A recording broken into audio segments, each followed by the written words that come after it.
Welcome back to the channel where we're going to be doing another tier list. Today we're going to be talking about my favorite TV show of all time, Batman the Animated Series.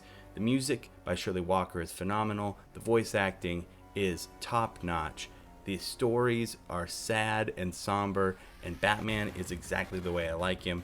Let's not waste any time because we have 50 different villains that we're going to be ranking today.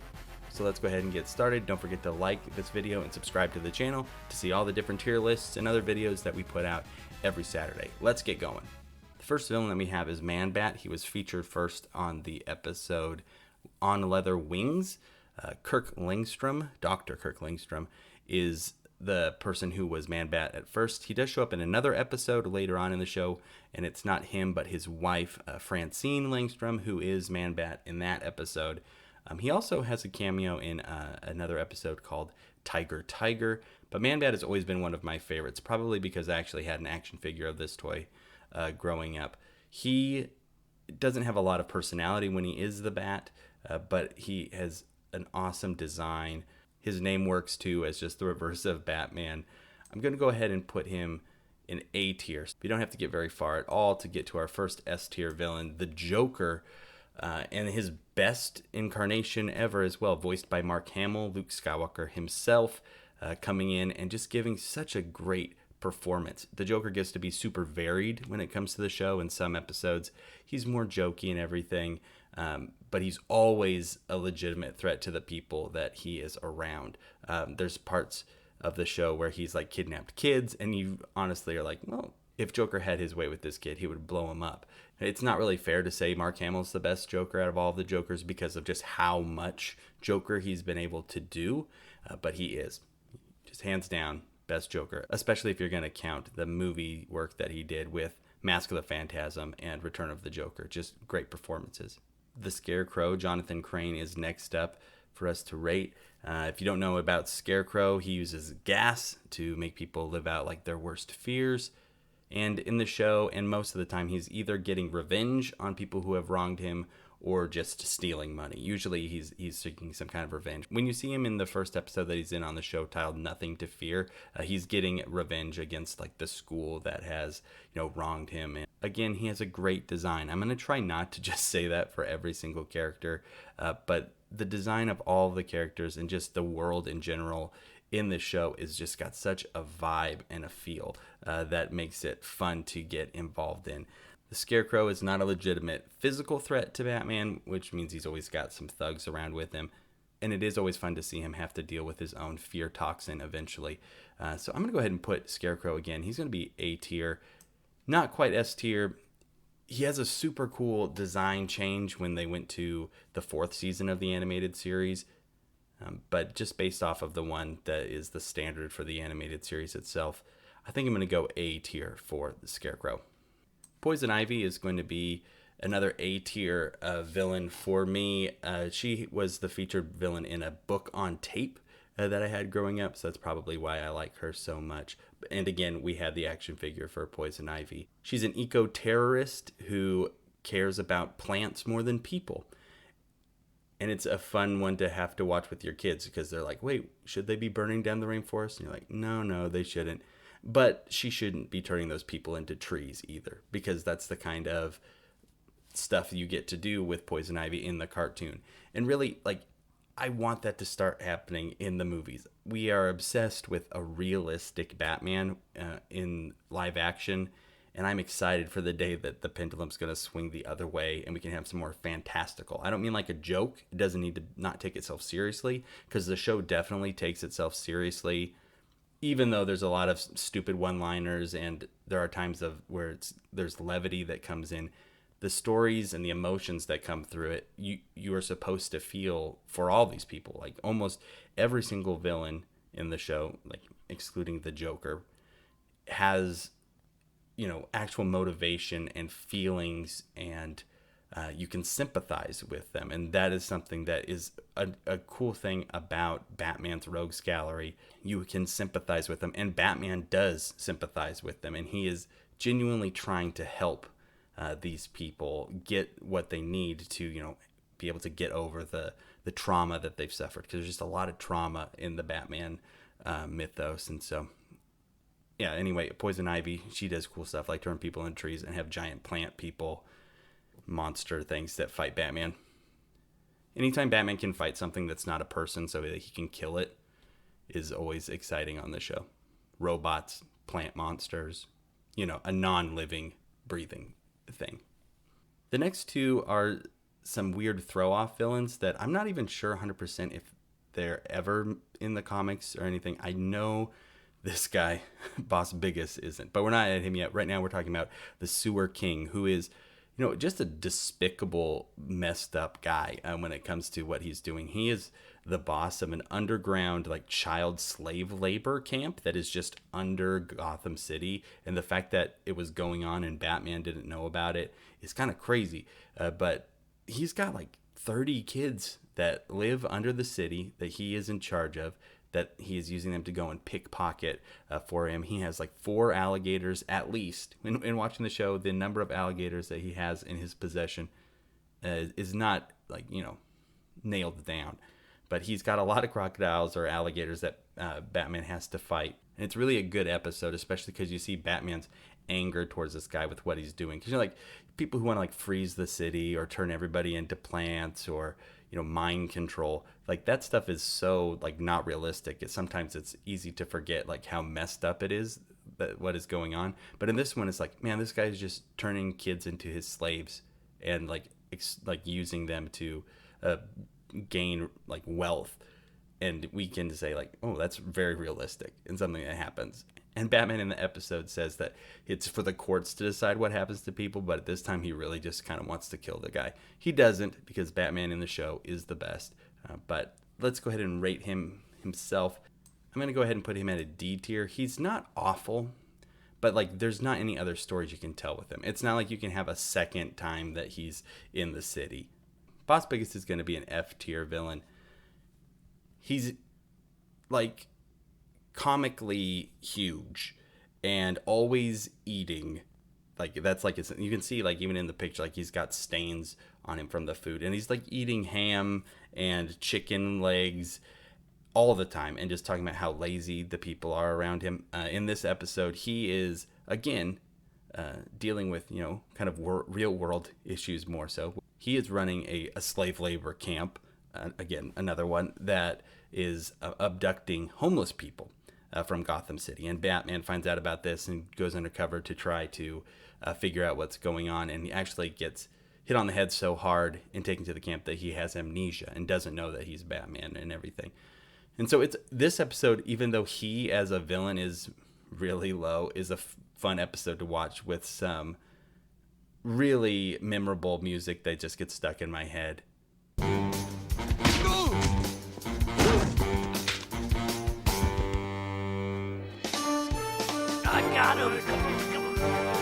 But when it comes to himself, even less than the Sewer King, he's got nothing else to bring once Batman busts up his thing.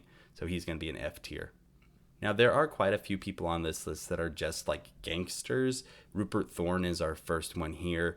Usually when the gangsters are introduced, it's so that they can either create another bad guy that is a better member of Batman's Rogues Gallery, or they're kind of like a mashup just of the idea of the mob from different characters in the comics, so that Batman can still have those organized crime things to go after. But Rupert Thorne, he gets featured a few times throughout the show. And the first episode that he shows up in is the Two-Face episode. So I'm going to put Rupert Thorne at a C tier, because when it comes to like the gangster guys in this show, he's one of two that actually, in my opinion, have, a bit of personality and reoccur enough where they're able to kind of have a little bit of, an arc and backstory. But they really do represent like the past of Gotham City and how it's changing and becoming run more by these super criminals. And so, but Rupert Thorne, he's going to be a C tier. And in the episode that Rupert Thorne is introduced in, again, I said was the Two-Face episode. Two-Face is Harvey Dent, who used to be the district attorney of Gotham City. And because an accident that happens in this show, he gets blown up in a factory. He loses half of his face. It happens differently in all different media. Like in Batman Forever, it really kind of mirrors most of the what happens most of the time, where he gets like acid thrown on his face in the middle of a court hearing. In the Dark Knight, like his face gets covered in gasoline and a building blows up, and so it burns off half of his face. In this one, people are shooting at him to try to stop him from getting away, and some power cords fall into some chemicals, and a big explosion messes up half of his face. And which, maybe for a mentally stable person would not have been something that would drive them to commit crimes, but they had actually been building for a few episodes this idea that Harvey Dent had a split personality, where there was a darker side of him that was called Big Bad Harv. And that actually Rupert Thorne learns about that and tries to blackmail him. And so once Harvey has his accident, his brain kind of snaps and he goes after Rupert Thorne. And so Batman was Bruce Wayne was friends with Harvey Dent. They'd had dinner before. He was actually in the first episode that introduced Poison Ivy. And so Two-Face in this show, man, is my favorite design of the character, and his voice is just so memorable, and I think of it whenever I'm reading a comic book that has Two-Face in it. I think Two-Face for me is going to be another S tier because of the conflict in him and how he has to decide now with a flip of a coin, all these different things, but how there's continued struggle for him, and like he actually moves towards like getting healed and like mentally and physically, and what that does for his character, just top of the heap for me with Two-Face. Next up we have Penguin, which if you were a child in the early 90s would be weird to see the Penguin like this, because out of all of the characters that are featured like in Batman, I feel like the two ends of the spectrum of how this character has been represented are just so different. You have Danny DeVito as the Penguin in Batman Returns, where he's just like gross. I mean, that's really the only word you can use to describe it. And then you have him in this, where he's like super posh and just rich, and like that's his whole thing. Again, he has the umbrella and he's short and he's got flipper fingers. Those are the things that, connect him. He's introduced in an episode called I Got Batman in My Basement, which focuses not on Batman being the person who's doing most of the crime fighting, but a couple of kids who find the Batmobile, and Batman's been like poisoned, and so they're helping him be nursed back to health. It's not a great way to introduce a villain, because it lets you know like, well, he can be thwarted by a bunch of kids. But if you're going to do that with any villain, Penguin is the one to do it. Like, you don't want Joker to be the one that's getting thwarted by kids. But Penguin is an iconic Batman villain, but for me personally, he doesn't really have a lot going on when it comes to his character. It makes him, not boring, but just not somebody who I'm like super stoked to see an episode of him. Though he does have a couple cool episodes, including one where Batman is blind and has to wear like this special helmet that helps him try to see, and he has to take on the Penguin. Again, you put Penguin in episodes when Batman is not at full power. But so Penguin, he's going to be a B tier. Memorable, iconic, but, just not extra special. So he's going to be there. Now, when it comes to villains that really got transformed from where they were before this show came out to what they were after, Mr. Freeze is like the top of that. They took a joke villain who was about freezing stuff, and they turned him into this tragic figure who is trying to find a cure for a disease that his wife has, and so she's frozen in suspended animation, and he, because of an accident, has been turned into somebody who can't be in warm weather at all, and so he has to be continually refrigerated, which leads to cool moments where Batman has to, save him while stopping him from doing things. And I just always love moments where the villains look to Batman knowing that he will help them when they need it, even though they've been like actively trying to kill him, like just because that's how good Batman is. I like Batman when he is like a good guy and not somebody who is like so dark and like messed up and almost as bad as the people that he's trying to stop. Like, there's a super cool moment in a game that's based on this series where after you beat Mr. Freeze in his match, his helmet starts to crack, and Batman has to save him by freezing Mr. Freeze with his own gun.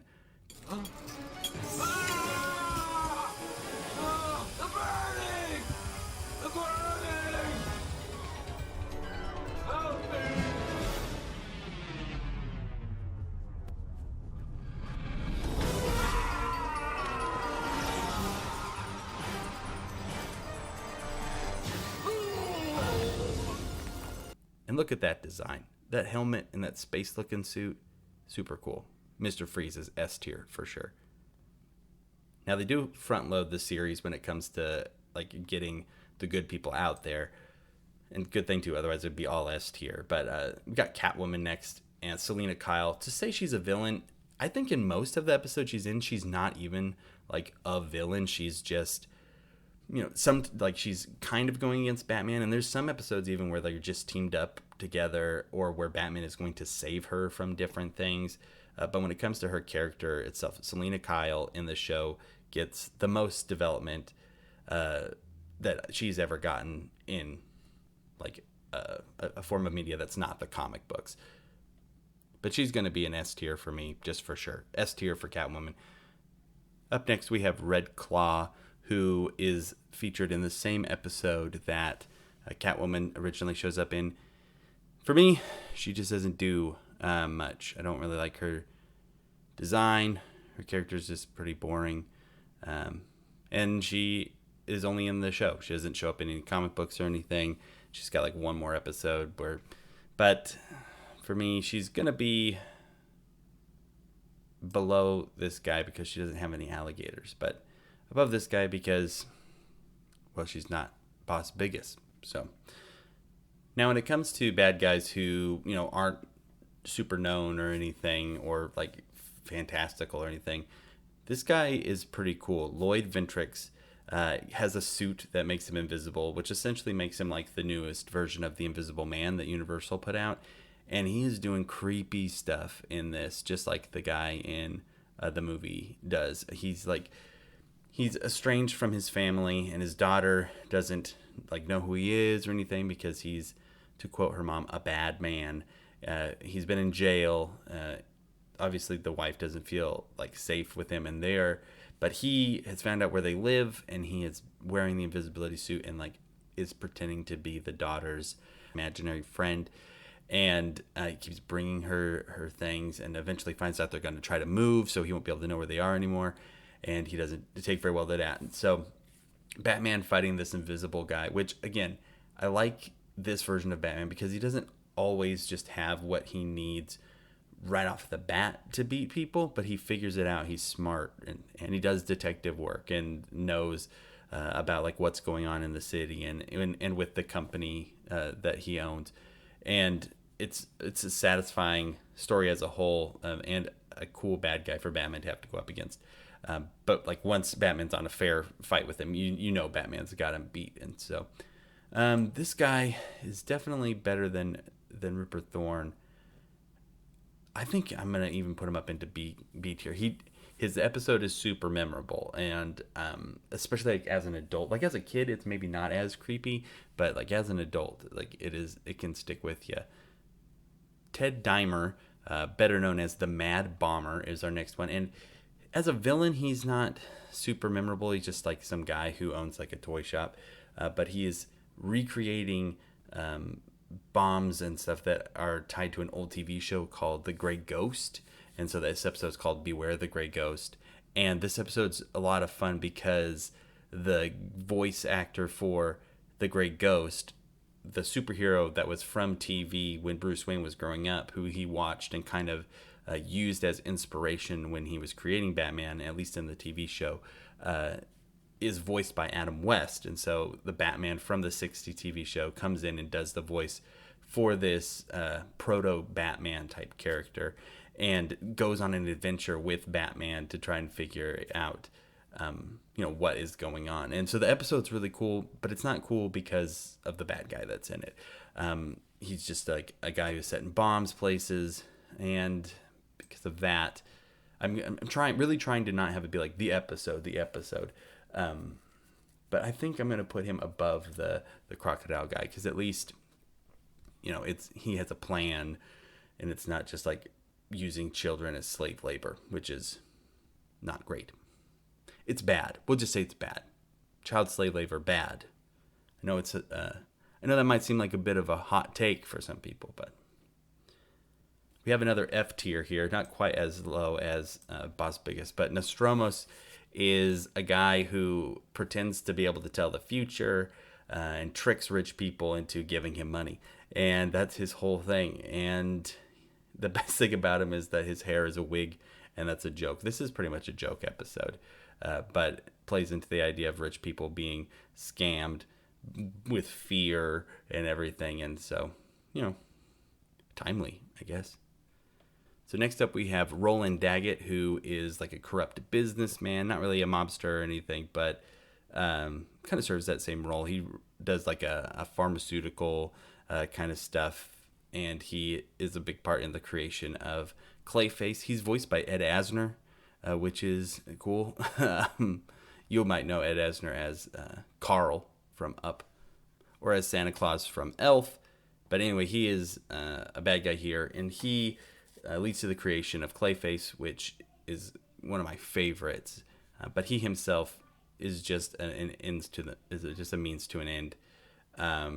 So I'll put him right below Rupert Thorne at a C tier, solid C. He does show up a couple other times too. He isn't just a one episode guy. Now we get to Clayface, which for me is like easily S tier. My favorite episode of the entire show is Feet of Clay Part 2. If you're just going to watch one episode, you don't have to watch the first part, but I would recommend it. But Clayface is a guy named Matt Hagen, and in the comic books, he's been a bunch of different people who have taken on the name and the powers of Clayface. But in the show, it's a guy named Matt Hagen, who is an actor who gets roped in with Roland Daggett, and he had an accident where his face got scarred, and so he wasn't able to get parts like he used to be able to. But Roland introduces him to this special cream that like makes his face pliable, and so that he's able to control the way that he looks. And then they make him use this new ability to be able to go and to steal for them. But eventually he doesn't want to do it anymore, and they like overdose him on it. Like they just soak him in this putty stuff, and that turns him into the Clayface that we see like in the picture here. The music in this episode is some of my favorite just musical score in general, just at all.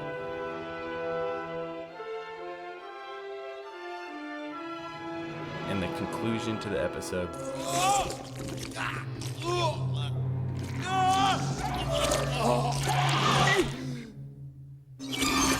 just awesome. I love Feet of Clay. So Clayface, again, S tier. It probably helps that we had a toy of him at my house growing up as well. Now we get to Harley Quinn, the character that the TV show created and really became the most popular thing that was created from the show.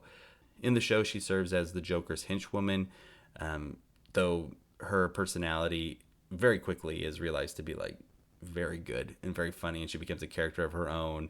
Her and Poison Ivy go on adventures together later on in the series. There's a fun episode where Batman is teamed up with Harley Quinn, and they're trying to find the Joker. Her character design is just like spot on, good, memorable, and she gets a lot of laughs. Harley Quinn is easily S tier. I'm going to put her below Mr. Freeze, but she is definitely up there. It's really interesting to see how far her character has like changed and everything when it comes to like the Suicide Squad movie and Birds of Prey and all of that. But this is where she started, and she had a great start. Killer Croc is another tragic character, a guy who just was born different and looks, his name's Killer Croc, but in this he doesn't look as crocodile-like as he does in some interpretations of the character. But he has like scaly skin, and he's just big, and he's got sharp teeth. He's just got some good episodes where like he gets teamed up with some other quote-unquote circus freaks. Like there's a seal boy and some other people, like a big strongman guy that he like tries to like manipulate into fighting Batman for him. But he's just a big muscle guy, and he's really stupid, which is really shown off in an episode called Almost Got Him, where the villains are playing a poker game, and they all share a story about how they almost got him. And Killer Croc's story of how he almost beat Batman is probably the funniest thing in the entire series.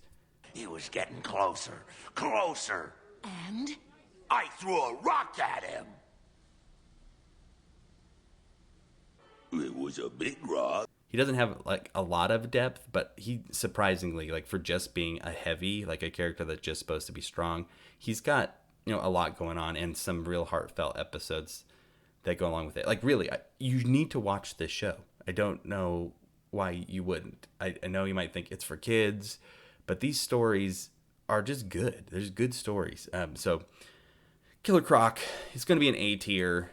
I'm going to put him above Poison Ivy, but A tier for sure, Killer Croc. Temple Fugit is our next guy, better known as the Clock King. Another guy who's just trying to get revenge against, like, essentially his boss and people who have wronged him, but he's got powers that help him control time. Not powers, but he's got devices that help him control time. Like, there's a cool sequence in one of the episodes with him where Batman and Robin and him all have these devices that have slowed time down to almost like it's standing still. And he's just like different than a lot of the other guys. He's easily better than both of these guys, but his design is, not that exciting. He just wears a brown suit. He's got glasses that have clocks on them, which is fun, but really not that exciting. Not a lot of depth to him, not like a big redemption or anything, which puts him solid C tier. Not a bad place to be. Jervis Tech is not my favorite. He's super creepy. He's the Mad Hatter, always fixated on girls named Alice, and in the comic books especially, they push him into creepy directions. Not so much in the show. He is all about mind control, and they use his technology to, trick people into doing all kinds of stuff. In fact, if you know anything about Batman the Animated Series, you'll notice that the Condiment King is not on my list. It's really important to me that we're rating the actual villains of the episodes and not the people who are like manipulated into doing bad things, because that does happen pretty often in the show. But the Condiment King is brainwashed by the Joker using Mad Hatter technology. Super fun episode, but not the villain, so I'm not going to be rating the Condiment King. But Jervis Tech himself, again, Batman can beat him like it's nothing. But he does have a couple good episodes, but they're not good because, again, he's in them. It's because of what it shows about Batman's psyche and what he's going through. I don't hate him. Like, he's definitely... I'm going to put him D tier, but high end of D tier. No, we'll go C. We'll stay positive with him. He's fun, design-wise, especially in this one. He's not like as short as sometimes he is, but just Alice in Wonderland isn't my favorite in general, and I know that a lot of people like it, but for me, it's not my favorite. Gonna have a couple here that are pretty low. We can move through quick. Josiah Wormwood, the interrogator. He's featured in an episode called The Cape and Cowl Conspiracy. He just sets death traps. He's essentially like Jigsaw, except for he does it to get information, not to teach people lessons and kill them. He's just a normal guy who makes traps, and so I think he's gonna be right there for me. D tier for the interrogator. Tony Zuko, again, just like a organized crime guy. The only thing that makes him special is that he is responsible for Robin's parents being killed, which again is something that a bunch of different people have been responsible for in the comic books, not just one guy.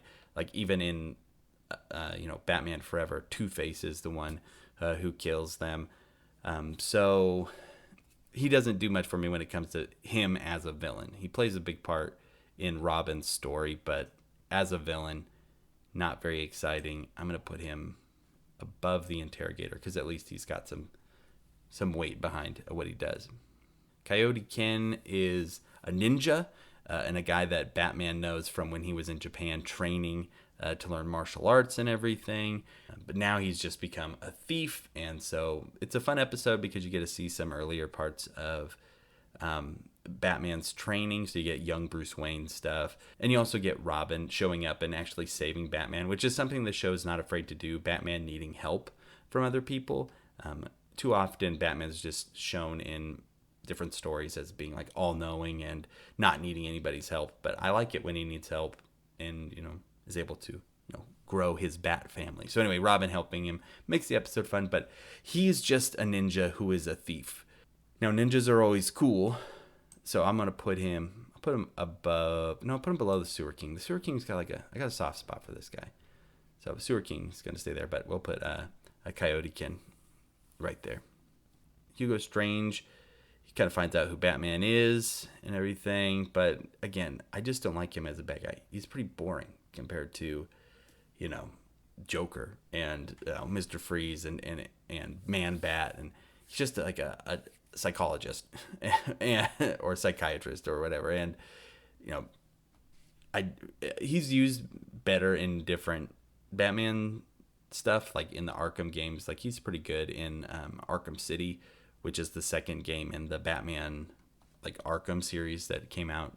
Oh goodness, I guess the third one came out like 6 years ago at this point. But still, to me, he himself, he's better than like these gangster guys, but I'm not gonna be putting him up above the Clock King. Hardak is an artificial intelligence that creates copies of people and tries to get rid of human beings because his creator's daughter was killed in a car accident. Because again, the show deals with pretty heavy stuff, the loss of a child and what that does to people, like mentally, like not something that it shies away from. But the AI itself is a fun thing for Batman to go up against. It's also fun that Batman can blow it up with a grenade. And then there's even a sequel episode to the Hardak Heart of Steel episodes, the two-parter, which is also an awesome episode because you get introduced to Barbara Gordon, who later becomes Batgirl, and they don't rush it. They don't make it feel like it's got to happen all at once. They introduce her character, and she's helpful, again, to Batman, and that's fun to see him kind of need her help in things. But if you've seen one AI story about, like, human beings are flawed, and the only way to really help human beings is to kill all of the human beings, if you've seen one of those stories, you've seen them all. So it's not a lot of surprises. But again, this show was mostly watched by kids when it first came out, and so it was an introduction to that kind of story for a lot of people. So definitely a cool villain and B tier for me. Next, we move on to Edward Nygma, who's the Riddler. I like the Riddler interpretation here. He's got a great look.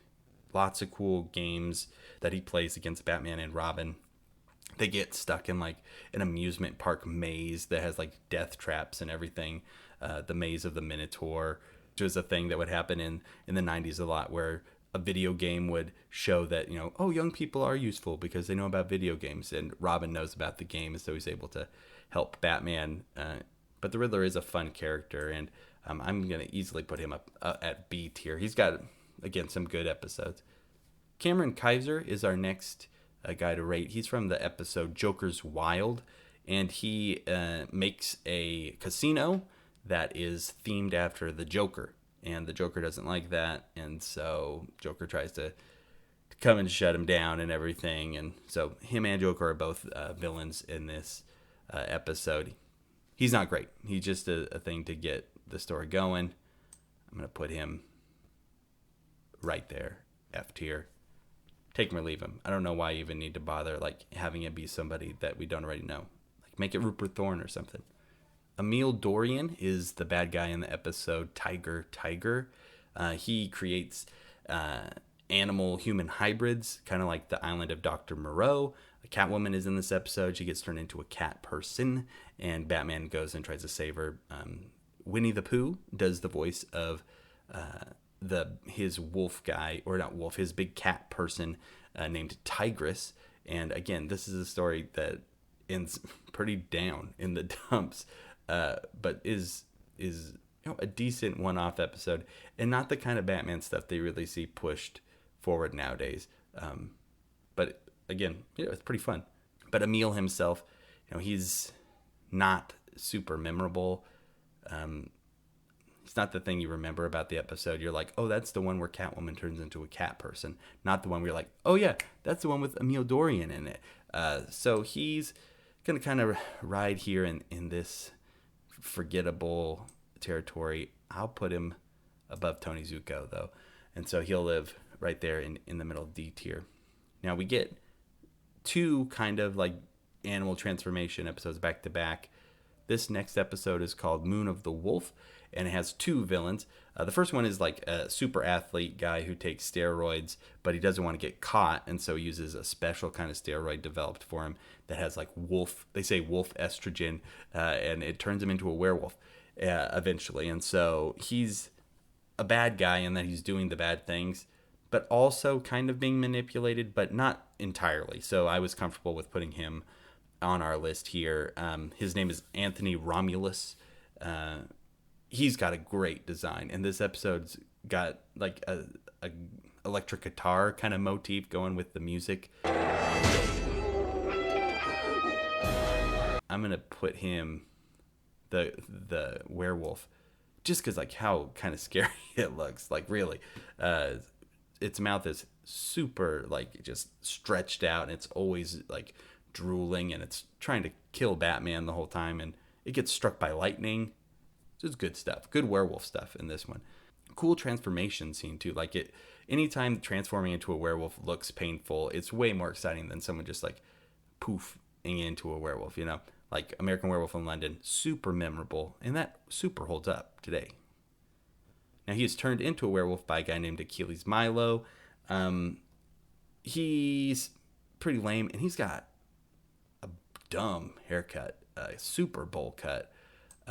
He kind of plays into the Batman animated series sequel series where he's created these hybrid characters, the animal hybrids that they carry over. But for me, we'll put him down here. Of the two, he's less exciting because he isn't just like a mad scientist looking guy. Like, look at this. He's got like the coat on and everything. This guy just wearing like a jacket. And he looks like one of the Three Stooges. So, D tier. Next up, we've got Jimmy the Jazz Man. And again, he's just like a normal criminal. And he's out to get James Gordon, Commissioner Gordon.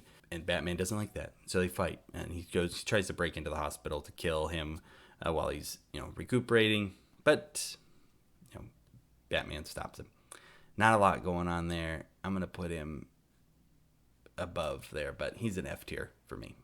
Next up, we have Vertigo, which again, one-off guy to establish bigger characters.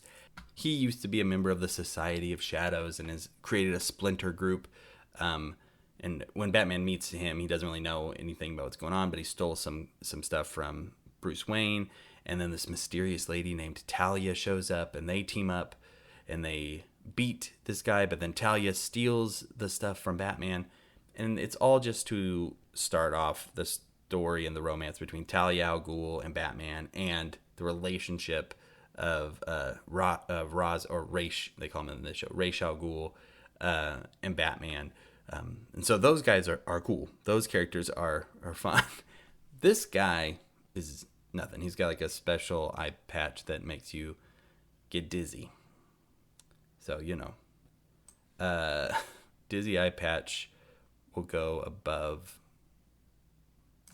Tony Zuko. Ra's al Ghul in this show is awesome. He's the coolest version of the character for me.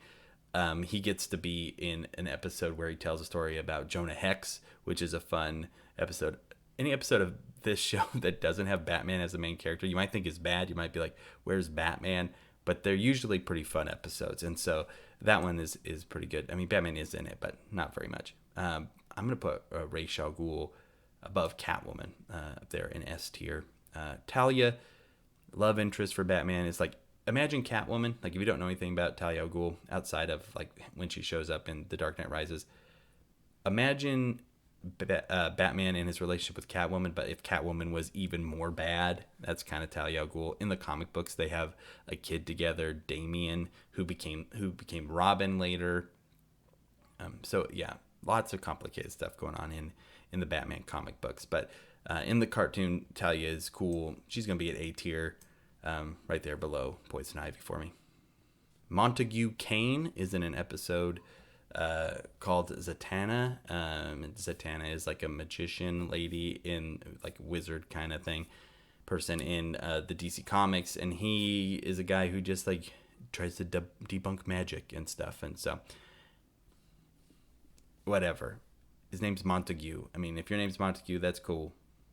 this guy does not give Montagues a good name. And so, F tier, Montague. Maxie Zeus has a range of powers in the comic books and everything, or in the games and whatever, TV shows, different TV shows. But in this show, he's just like a guy who thinks he's Zeus and doesn't really have any powers or anything, but has a bunch of yes men around him who let him think this way because he's rich. And rich people get to pretend that they are Olympian gods. And so he's garbage. I don't think he's F tier, but but it's also kind of like goofy. Oh goodness, let's put him in C tier. He can go above the Mad Hatter because at least I have some. No, he's not. I take it back. Bottom of the C tier. I'm just double checking. Yeah, I'm comfortable with that. C tier for Maxie Zeus. Now we have the Ventriloquist and Scarface, though. They are awesome. They're gonna be up above Man-Bat, A tier villains for me. The ventriloquist act where he is the tough guy and then the guy who's controlling him is like the cowering guy to him is under his control. Again, plays into the psychological stuff of a lot of these characters. Plus, every episode that the ventriloquist and Scarface is in ends with Scarface just getting like destroyed and almost like comically so. And so those are always fun.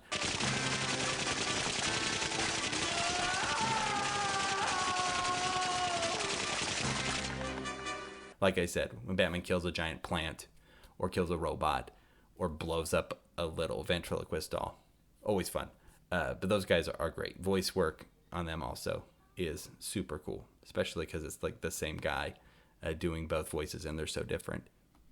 Gil Mason is in the two-parter Shadow of the Bat, which brings Batgirl proper into the show. He's just like a corrupt cop who is trying to take over and get Commissioner Gordon out of his job. And so, realistic, but not like that exciting. I'm going to put him at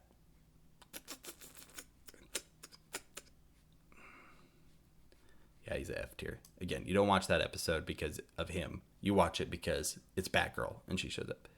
Now, an episode you do watch for the villain is Bane. And the episode's called Bane, so it's easy to find. It's not like cryptic at all. But Bane in the animated series is, so far, in the games, he's pretty good too. But outside of the comic books, Bane in the animated series is my favorite Bane. Anytime a villain is beaten just because of like their power is out of control, and then again, like Mr. Freeze, having to be saved by Batman, like begging for him to save them, is awesome. You can't do this to me! I am invincible! I am